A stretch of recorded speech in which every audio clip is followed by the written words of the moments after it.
sahabat UT Kupang, jumpa lagi dalam podcast UT Kupang Mari Ba Omong pada hari ini. Dan di samping Indi sudah ada Bapak-Bapak Kapolres nih ya, yang pastinya juga sudah tidak asing lagi buat masyarakat NTT khususnya di Kabupaten Sika dan juga Sumba Timur. Ada Bapak Kapolres, Bapak AKBP Hardi Dinata HSIKMM. Halo Bapak. Iya. Dan juga ada Bapak Kapolres Sumba Timur AKBP EJKT Umbu Kaledi SHSIKMM. Halo Bapak. Halo, terima kasih. Apa kabar Bapak berdua? Silakan. Baik, luar biasa. Luar biasa. Kalau Bapak? Ya, alhamdulillah puji Tuhan kita dalam keadaan sehat semua. Amin. Nah, senang sekali nih dalam kesibukan Bapak berdua untuk datang di Kupang ini bisa meluangkan waktu untuk bisa hadir di podcast UT Kupang pada hari ini. Kami ucapkan terima kasih ya Pak ya. Nah, boleh diceritakan sedikit nih Bapak agenda kunjungan ke Kupang kali ini untuk Bapak berdua masing-masing ini, boleh diceritakan sedikit apa saja sih Pak? Monggo silahkan dari Bapak Hardi silahkan. Oh, saya ya. Iya. Kami ke Kupang ini sebenarnya sebagai calon mahasiswa. Kami sedang berkunjung ke kampus. Iya. Yang rencananya kami berdua akan melaksanakan perkuliahan lanjut di jenjang S3 di Universitas Terbuka ini. Jadi kita sedang mengunjungi kampus lah dalam rangka itu. Iya. Ya, bukan demikian ya Bapak Jeki ya? Pak Ya, Jeki. jadi memang kita sudah mendengar beberapa informasi terkait dengan UT, sehingga melihat adanya kerjasama yang sudah dibangun Polri dengan UT, gambaran-gambaran inilah yang membuat kami mencoba untuk datang ke kampus secara langsung. Kita lihat bagaimana situasi di kampus UT ini, dan mungkin bagaimana peluang-peluang kami khususnya dalam posisi kami saat ini sebagai Polri bisa bergabung untuk menjalani pendidikan di Universitas Terbuka, kira-kira begitulah. Baik, wah luar biasa nih sahabat UT Kupang. Ini calon mahasiswa, kami doakan biar lulus ya Pak ya dan bergabung sebagai mahasiswa di Universitas Terbuka Kupang. Amin. Nah, Bapak bicara tentang peran dan juga kerjasama antara anggota kepolisian dalam dunia pendidikan nih. Menurut pandangan Bapak berdua nih, boleh dijawab secara bergantian. Apa saja sih peran kepolisian dalam memastikan keamanan dan juga keselamatan di lingkup pendidikan di sekolah maupun perguruan tinggi? Boleh silakan dari Pak Jeki duluan, silakan Pak. Iya, jadi memang aspek pendidikan ini hal yang salah satu yang paling mendasar kaitannya dengan keamanan ya. Karena apa? Bagaimana 3 faktor dalam rangka menjaga keamanan itu, yaitu aspek preemptif, preventif, dan represif dari fungsi kepolisian itu bisa dapat terwujud secara merata kepada masyarakat. Itu tentu perlu adanya kajian-kajian. Nah, sehingga diharapkan dengan adanya kajian yang saling bersinergi antara kepolisian, kemudian bagaimana masukan-masukan dari masyarakat, dan ada dasar ilmiah yang menjadi standar menyusun konsep keamanan. Nah, ini saya kira sangat penting. Bagaimana unsur pendidikan itu bisa memberikan kontribusi kepada keamanan melalui tugas-tugas kepolisian, sehingga dengan demikian akar masalah di tingkat masyarakat kelas mungkin dari bawah kemudian menengah itu bisa kita kaji bersama. Dengan demikian solusi yang akan kita dapatkan pasti akan mendapatkan solusi yang tepat sasaran. Dengan demikian akan lebih efektif dan efisien untuk Polri dalam rangka kita mengusahakan ketertiban masyarakat. Ya, khususnya lewat seperti perkuliahan seperti ini, aspek paling utama adalah bagaimana kompetensi dari setiap anggota Polri itu bisa meningkat. Kompetensi ini dalam arti bisa mengukur sejauh mana polisi bertindak di lapangan berdasarkan aturan, namun tetap memperhatikan faktor-faktor sosial yang ada di lingkungan masyarakat. Nah, ini sehingga dengan demikian saya kira sangat penting bagaimana unsur pendidikan, khususnya Universitas Terbuka ini membuka wawasan bagi anggota Polri. Kira-kira begitu. Nah, kalau tanggapan dari Pak Hardi ada tambahan silakan. Ya, kalau mungkin saya hanya menambahkan sedikit dari rekan saya, berdasarkan yang literatur yang kita baca, permasalahan-permasalahan sosial itu akan linear dengan pendidikan. Iya. permasalahan sosial akan linear dengan pendidikan. Kita bukan berbicara masalah pendidikan formal saja ya, tapi pendidikan informal itu juga sangat berpengaruh.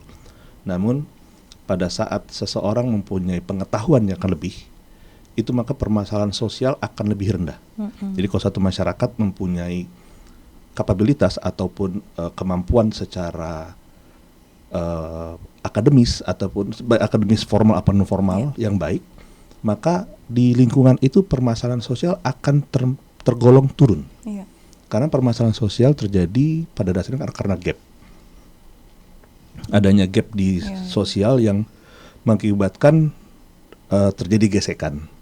Nah, dengan adanya dunia pendidikan yang bisa membantu menaikkan kapabilitas ataupun kemampuan lingkungan masyarakat, sehingga gap ataupun jarak antar itu bisa dipersempit dengan dunia pendidikan. Karena semakin paham, semakin tinggi pemahaman orang terhadap suatu pengetahuan, maka dia akan semakin toleran menghadapi perbedaan-perbedaan. Mungkin kalau saya melihat dari gambaran yang lebih besar, lebih global terhadap dunia pendidikan, bagaimana dunia pendidikan terhadap keamanan, yaitu pasti berkaitan dengan dunia sosialnya. Ya, kalau menurut pandangan saya seperti itu. Makanya kita penting sekali untuk berusaha untuk menambah pengetahuan dan pendidikan kita. Demikian, terima kasih. Semakin teredukasi suatu masyarakat ya pastinya Pak ya. Maka attitude-nya juga akan mengikuti pastinya. Idealnya seperti itu. Benar. Ya. Wow. Nah, Pak, kemudian bagaimana sih kepolisian itu bekerja sama dengan pihak sekolah maupun perguruan tinggi dalam hal ini untuk mengatasi, kalau di sini kan dunia pendidikan tuh lagi sangat tren sekali dengan kasus perundungan dan juga kekerasan di lembaga pendidikan itu sendiri. Nah, bagaimana kemudian pihak kepolisian bekerja sama untuk menangani hal ini? Mungkin Pak Hardi silahkan. Sebenarnya kami di kepolisian sudah ada program Police Goes to School, Police Goes to Campus. Jadi itu kita lebih menekankan kepada tindakan-tindakan preemptif ya. Kita melakukan himbauan, memberikan edukasi bahwa kalau kita ngomong perundungan, jangan melakukan perundungan, efek-efek yang ditimbulkan, dan itu dilakukan secara masif dan secara konsisten. Jadi memang di dunia kepolisian memang ada bagiannya yang memberikan edukasi seperti itu. Baik itu goes to school ataupun goes to campus. Nah, kalau kita sudah masuk ke dunia kampus, mungkin ke dunia perkuliahan, kita menghadapi kepada anak-anak yang sudah lebih dewasa secara pemikiran, kita akan berbicara dengan hal-hal yang mungkin lebih langsung mengena ke mereka, seperti judi online, dan kemudian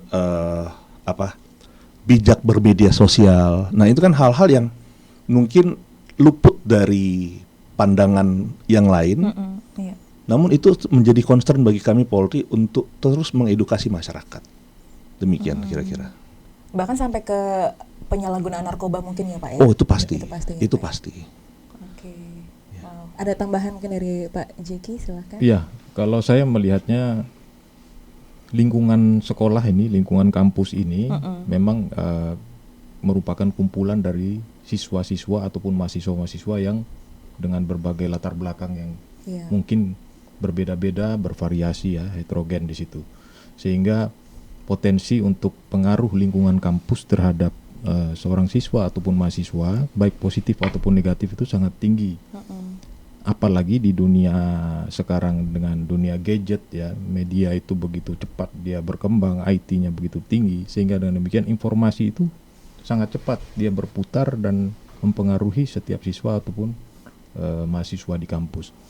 Nah, ini menurut saya khususnya terkait dengan perundungan, dengan bullying yang sering masih marak terjadi, itu memang karena ada fenomena-fenomena yang sudah mulai bergeser nih. Karena sekarang sudah generasi masuk dari generasi milenial ke Gen Z dengan karakter yang mungkin berbeda. Akhirnya timbul situasi-situasi yang ketika di usia-usia 17 sampai 19 tahun, di mana masa seorang remaja ingin mengekspresikan dirinya, ingin menunjukkan keberadaannya, eksistensinya, namun tidak terkendali atau cenderung batasan-batasan sosial itu dilompati atau dilanggar. Sehingga ya kadang-kadang karena adanya keinginan masing-masing untuk menunjukkan eksistensinya, saya ini seperti ini, saya hebat, saya mampu dan sebagainya, timbul kecemburuan, timbul mungkin rasa iri antar sesama siswa dan mahasiswa, muncullah aksi-aksi perundungan. Nah, ini saya kira yang perlu kita masuk di situ sebagai upaya kepolisian selain himbauan, tetapi juga melalui dunia pendidikan ini bagaimana kita berkolaborasi, polisi dengan pihak kampus, polisi dengan pihak sekolah. Itu punya satu konsep. Artinya konsep kita tidak sekedar formal materi yang kita berikan, tetapi konsep ini adalah konsep program bagaimana kita meletakkan dasar-dasar, batasan-batasan naluri sosial seorang siswa ataupun mahasiswa untuk memahami sudahlah. Untuk perundungan dan bullying itu sekarang sudah dampaknya sangat berbahaya, bahkan ada yang sampai meninggal dunia. Betul. Nah, mungkin itu yang ke depan dengan adanya UT salah satunya ini mungkin bisa memberikan satu konsep, masukan kepada Polri. Apa yang bisa kita jadikan satu program yang tepat sasaran dan bermanfaat untuk mengurangi, meminimalisir bullying ataupun perundungan ini. Mungkin begitu. Iya. Dan kalau memang sekarang ini kan tadi Bapak menyinggung bahwa penggunaan media ini sudah sangat luar biasa ya di masyarakat kita, apalagi di Gen Z dan generasi di atasnya. Nah, bagaimana sih kepolisian itu menggunakan media digital untuk menangani kasus perundungan, bullying ini? Mungkin diceritakan di masing-masing daerah di Sika maupun di Sumba Timur itu bagaimana sih kepolisian menggunakan dan memakai media digital ini untuk memerangi hal ini? Begini, kalau kami, saya rasa sama ya di kepolisian, mau di wilayah Sumba Timur ataupun Sika dan bahkan mungkin secara Indonesia, kita menggunakan media sosial ini memang benar-benar selain memberikan edukasi, kita juga memberikan himbauan. Bahkan di Polri itu sendiri kita memberikan layanan untuk konsultasi online. Jadi ada yang memang kita siapkan semacam tempat atau wadah bagi masyarakat yang mau, ya kalau zaman sekarang kan kayaknya nggak curhat nggak asik ya. Iya benar. Nggak curhat nggak asik. Betul. Nah, kita berusaha untuk menghadirkan, karena terkadang orang itu pengen didengar. Betul ya. Nah, keinginan dia untuk didengarkan itu bahkan memberikan semacam penyembuhan ya, atau penyembuhan atau obat lah bagi permasalahan yang sedang dihadapinya. Nah, di situ Polri hadir dan biasanya itu dihandle oleh bagian humas Polri. Itu memang ada mendengarkan mereka cerita, kemudian mereka mengadukan permasalahannya secara daring. Itu kita layani pakai video call, kadang-kadang dia nelpon. Ya, memang ini hal yang mungkin baru ya, baru, betul. Belum seluruhnya tahu, tapi itu sudah ada. Kita sudah menyiapkan seperti itu. Karena di Polri kan kita mengikuti perkembangan zaman, di mana zaman sekarang kayaknya untuk perkembangan IT itu sudah sangat masif. Betul. Penggunaan gadget itu bukan lagi pada anak dewasa, bahkan pada anak-anak SD, bahkan TK. Betul. Nah, perkembangan itu mereka terbiasa menghubungi sesama mereka, berkomunikasi sama mereka itu dengan tatap muka di layar. Kadang ngobrol sama temannya atau sama orang tuanya pakai tatap muka tapi di layar. Nah, di sini polisi juga sudah hadir. Memberikan layanan seperti itu, mungkin mereka mau didengarkan. Nah, itu kita berusaha untuk memberikan layanan-layanan seperti itu. Mungkin ada tambahan dari Pak Jeki? Ya, saya mungkin menambahkan saja. Konsep kita sama sih, teknis untuk bagaimana kita mengembangkan media sosial ataupun IT. Tapi juga kita lebih fokus kepada bagaimana materi-materi yang akan dimuat dalam media sosial itu bisa dapat dipertanggungjawabkan. Nah, sentuhan-sentuhan seperti itu memang tidak sekedar kita himbauan lewat media sosial ataupun media IT yang ada, tetapi sentuhan langsung seperti kita punya Babin Kamtipmas di lapangan. Kita punya polisi-polisi yang selalu berada di lingkungan masyarakat tinggal bersama. Nah, melalui sosialisasi bahwa bagaimana literasi dalam menulis status, bagaimana memuat status di Facebook, di TikTok, ataupun memuat suatu keterangan di media sosial itu supaya kalimat-kalimatnya itu bermanfaat atau tidak usah yang sifatnya negatif. Nah, itu yang selalu kita himbau terus. Jadi materi terkait dengan bagaimana pemanfaatan sosial itu sangat penting saya kira. Itu berasal dari mana? Pemahaman, wawasan, pengetahuan seseorang. Orang yang punya wawasan dan pengetahuan yang baik, pasti dia akan mudah untuk mengkaji ketika menulis ataupun dia membaca tulisan orang. Tetapi orang yang mungkin terbatas wawasan dan pengetahuannya, mudah sekali terprovokasi. Nah, ini yang perlu kita kolaborasikan, bagaimana kita menghimbau dari aspek literasi, tetapi kita juga menghimbau secara teknis melalui media sosial yang ada di kepolisian. Mungkin itu. Ya. Ini saya juga baru tahu nih sahabat UT Kupang bahwa ternyata sudah dilakukan wadah, dibentuknya Sudah wadah ada. untuk konsultasi itu luar biasa nih. Ini jadi buat sahabat UT Kupang, bahkan seluruh masyarakat NTT yang mungkin belum tahu informasi ini, nih sudah ada wadahnya bagaimana kepolisian bisa me-reach masyarakat seluruhnya satu Indonesia ini untuk yang mau didengar terkait dengan apapun itu ya, kendala dalam masyarakat mungkin merasa tidak aman, atau khususnya untuk mahasiswa-siswa yang merasa sedang dibully atau dalam kasus perundungan ini, Anda punya wadah bisa langsung di-reach ya Pak ya, melalui Humas Polri. Dan juga apa yang sudah dilakukan kepolisian untuk kita lebih tertib lagi dalam menaikkan konten ya Pak ya, ujaran di status, caption itu bisa lebih tertib lagi. Jadi kalau dulu itu dibilang mulutmu harimaumu, sekarang jari ya, jarimu buayamu. Dalam kesendirian ya Pak ya, mereka ngetik status apa segala macam gitu. Dan terkadang hal-hal seperti itu mereka lakukan pada saat sedang galau. Kemudian pada saat sudah bertemu dengan teman, mereka sudah curhat, sudah tenang, membaca status ataupun diberitahu sama orang, ini kamu buat seperti ini. Iya, kalau saya buat seperti ini ya.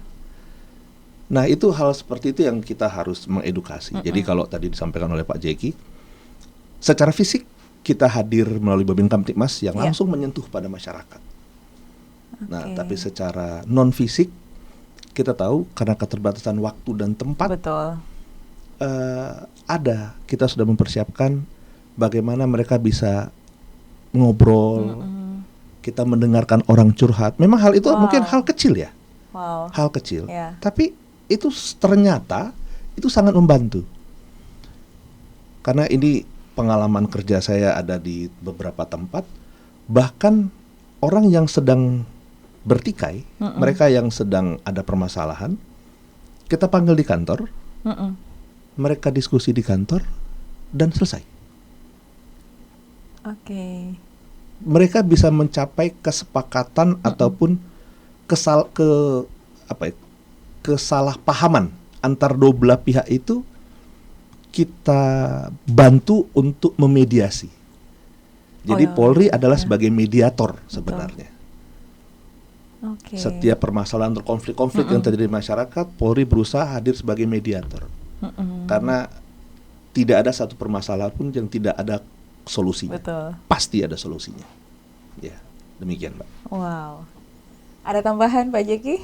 Ya, mungkin ya kita hidup di dua dunia sekarang ya. Ada dunia maya, ada dunia nyata. Ya, kadang-kadang dua dunia ini juga saling mempengaruhi. Walaupun belum tentu di dunia maya itu bisa terbawa ke dunia nyata, karena status seseorang ataupun caption yang mungkin negatif di dunia maya belum tentu mempengaruhi di dunia nyata secara langsung terjadi adanya konflik gitu. Namun demikian itu akan menyimpan bara api lah ibaratnya, kalau misalnya tidak segera kita atasi, ya suatu saat akan menjadi titik konflik yang sangat besar. Maka ya ini media-media seperti yang sudah kami jalankan, ada Jumat Curhat gitu. Nah, ada Safari Kamtibmas gitu ya. Kemudian layanan-layanan kesehatan, kemudian bantuan sosial, itu program yang sudah dijalankan di hampir di seluruh Polres. Ya itu mudah-mudahan itu juga bisa menjadi wadah lah untuk kita berkonsultasi, bisa menenangkan pikiran masyarakat, bisa apa yang unek-unek masyarakat bisa tersampaikan di situ. walaupun solusi belum ada saat itu, tetap paling tidak sudah ada penyaluran lah. Gitu. Iya betul. Ya, Jadi ini kira-kira. Polri jadi lebih dekat ya ke masyarakat ya, Ya. pastinya ya. Dan juga image Polri yang kadang-kadang ya membuat masyarakat itu seperti segan atau tidak bisa untuk menjangkau karena image-nya yang terlalu garang mungkin ya. Ini jadi akhirnya ternyata ada nih teman-teman masyarakat NTT yang disediakan oleh Polri untuk menjangkau kita semua. Baik, berarti sudah banyak sekali ya. Dan ini kalau boleh tahu boleh di-spill Pak, kalau masyarakat mau kan banyak yang belum tahu juga nih. Saya aja baru tahu nih Pak. Ini bisa kita akses melalui mana nih? Lewat apa aja Pak? Website apa gitu Pak? Kalau untuk istilahnya curhat online ya, curhat online. Sebenarnya itu sudah ada mungkin di masing-masing Polres. Oke. Ya, karena kan ini tergantung karakteristik masyarakat. Kan kita tidak bisa memukul rata seluruh kebutuhan masyarakat itu sama rata.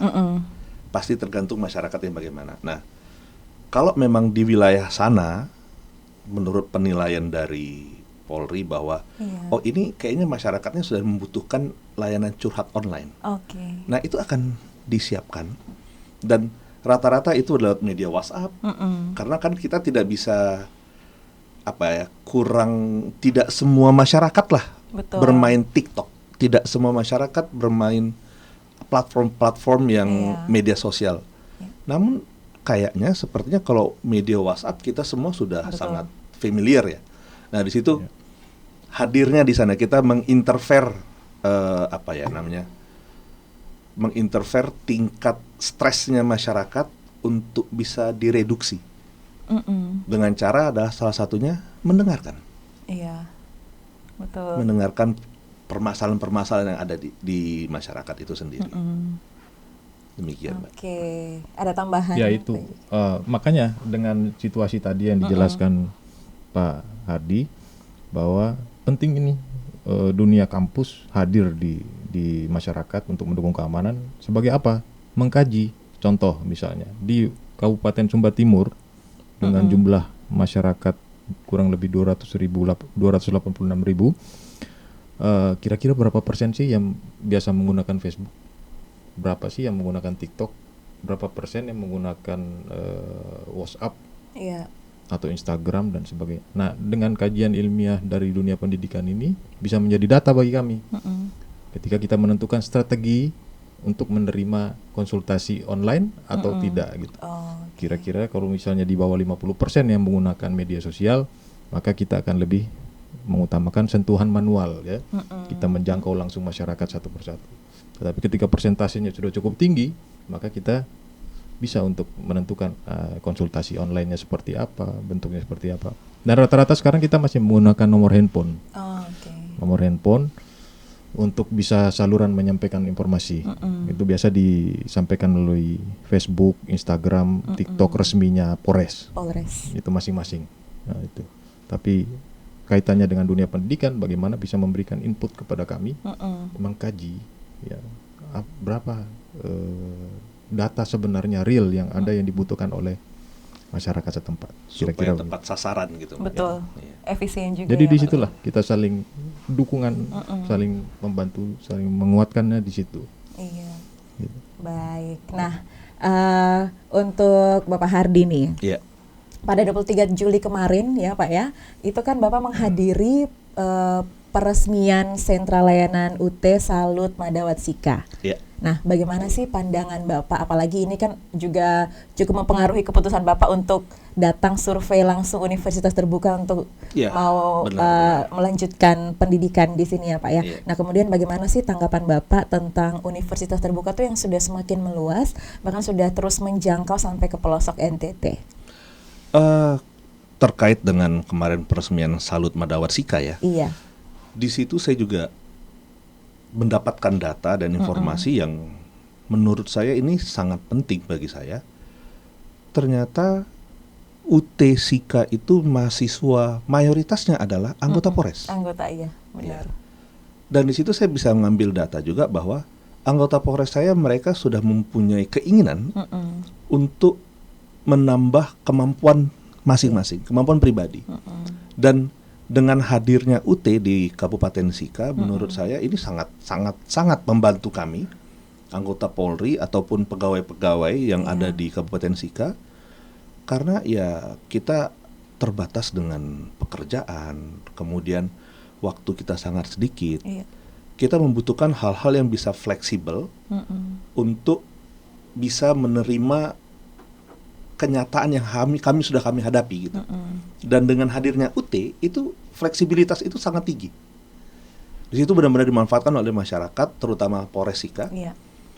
Dan kemarin data yang disampaikan oleh Direktur UT Kupang, Pak Ajat, kepada kami pada saat beliau menyampaikan sambutan, ternyata signifikan sekali jumlah anggota Polres yang sedang melaksanakan pendidikan ataupun yang sudah selesai. Alumni apa ya? Alumni UT itu banyak. Maka dari itu saya justru ini mengharapkan kepada UT, kalau bisa memang datangi Polres, seluruh Polres di NTT, untuk memberikan support. Ya, saya tahu bahwa UT kita sudah ada MOU dengan Bapak Kapolri, dan itu memberikan dasar yang sangat kuat bagi kami untuk memberikan izin kepada anggota melaksanakan pendidikan di UT. Dan tapi dengan kita membutuhkan terkadang penguatan sistem gitu loh. Penguatan apakah benar masyarakat ataupun anggota Polri di Polres setempat ini benar tertarik gak sih sama UT? Nah, mungkin dari UT sendiri berkenan untuk ke Polres, kemudian mengajak agar ayo kita sama-sama dari sisi Polri meningkatkan kapabilitasnya sendiri, dan dari UT juga bisa memberikan layanan yang khusus untuk Polri, karena ternyata ada kurikulum khusus ya. Iya, ada kebijakan khusus. Ada kebijakan khusus dari UT kepada anggota Polri, di mana ada beberapa mata pelajaran yang ternyata dimatrikulasi dengan pendidikan pada saat di Dasbanya, pendidikan dasar Polri. Dasar Polri, benar. Iya, itu sangat membantu itu.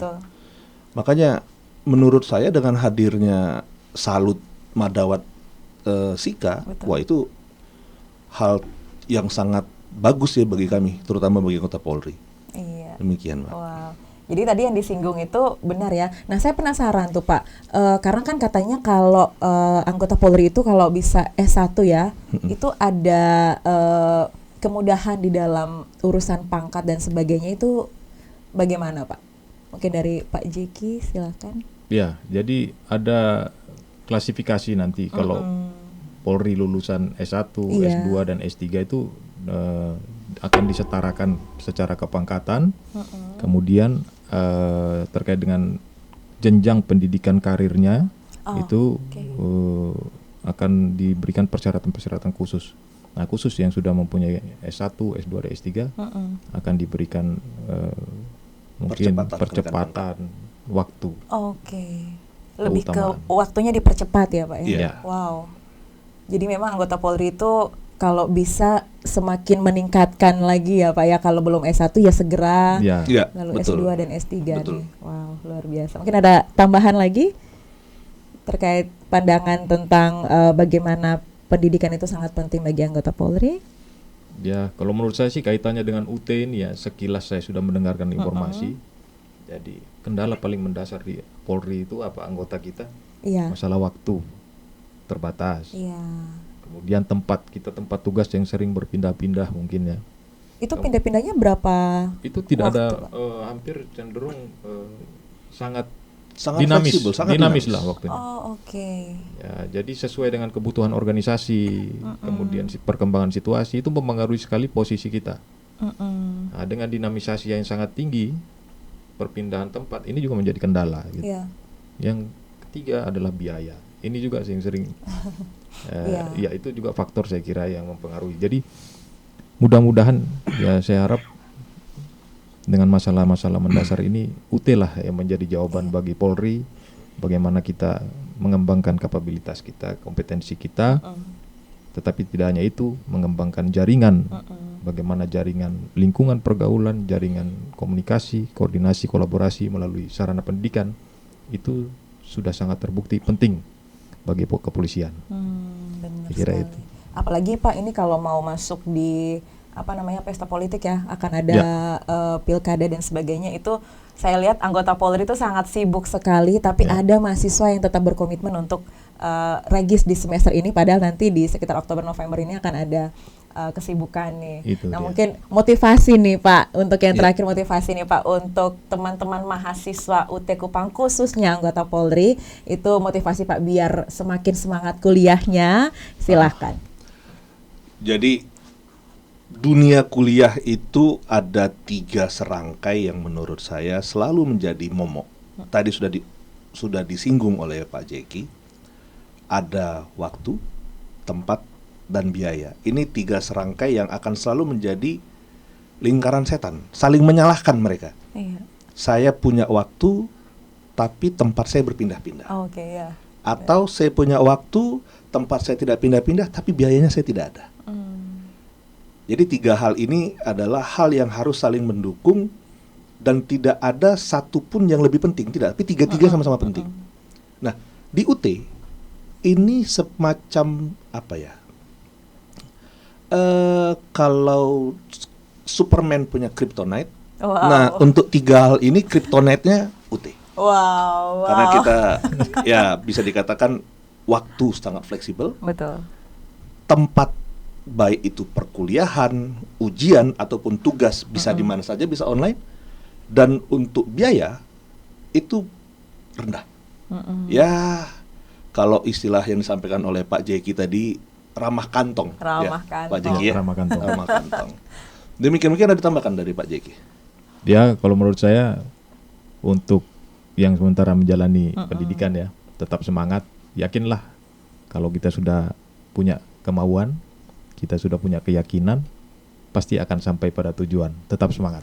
Wow, terima kasih nih, keren sekali ya. Sekali lagi saya ucapkan terima kasih Pak Hari dan juga Pak Jeki sudah menyempatkan waktu nih untuk hadir di podcast UT Kupang pada hari ini. Gak kerasa nih kita ngobrol-ngobrol dari tadi nih, banyak sekali masukan-masukan dan juga hal baru nih yang juga Indi baru tahu di sesi podcast pada hari ini. Sekali lagi terima kasih banyak Bapak untuk sudah hadir di episode kali ini. Semoga apa yang sudah kita share dari tadi ini bermanfaat untuk semua masyarakat NTT dan juga sahabat UT Kupang yang menyaksikan podcast kita pada hari ini. Dan juga jangan lupa ya teman-teman untuk subscribe channel UT Kupang dan juga like video ini, komen dan bagikan ke semua teman-teman kenalan Anda semuanya biar semakin mengenal bagaimana itu kepolisian dan juga semakin dekat lagi dengan universitas terbuka. Kami mohon maaf jika ada salah-salah kata selama podcast ini berlangsung, dan akhir kata saya Indi bersama-sama dengan saya Jeki, saya Hardi.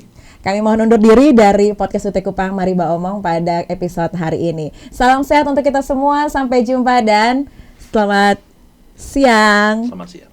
Selamat siang.